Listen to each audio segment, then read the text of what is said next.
¿Por qué el alcohol puede alterar el nivel de conciencia? Entonces, para entender esto tienes que saber que el alcohol, específicamente el alcohol etílico o su otro nombre, el etanol, va a ingresar por el tubo digestivo y va a ser absorbido a nivel del estómago y el intestino. Luego se dirige hacia lo que es el hígado y aquí una parte va a ser metabolizado y el resto va a ingresar al medio de la circulación sistémica para dirigirse al sistema nervioso central. Es aquí en donde va a tener los efectos, donde es la euforia, la alteración del equilibrio, etcétera, en donde aquí nos interesa cómo actúa para alterar el nivel de conciencia. Y recordemos que hay sinapsis dentro de las neuronas.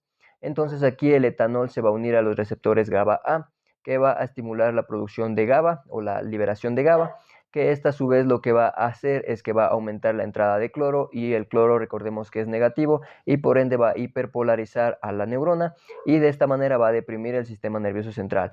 Este es un mecanismo. El siguiente mecanismo es que recordemos que el etanol se va a metabolizar a nivel hepático, específicamente a nivel del hepatocito.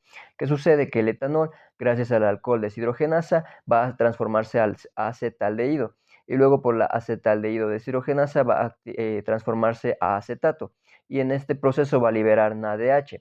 Es importante este NADH, ¿por qué? Porque va a haber una alteración de lo que es el equilibrio entre NADH y NAD, en donde va a existir un aumento de NADH. ¿Y esto por qué es importante? Porque recordemos que hay reacciones metabólicas que necesitan como cofactor el NADH. Es una de estas, el piruvato, que necesita el NADH para producir lactato.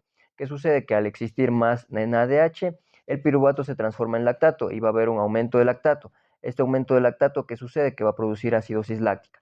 Por otro lado, el piruvato, recordemos que el piruvato es importante para la producción de glucosa por medio de la gluconeogénesis.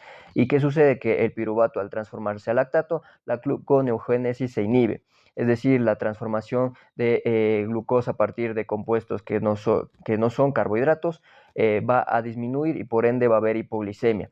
Entonces aquí tenemos ya la explicación.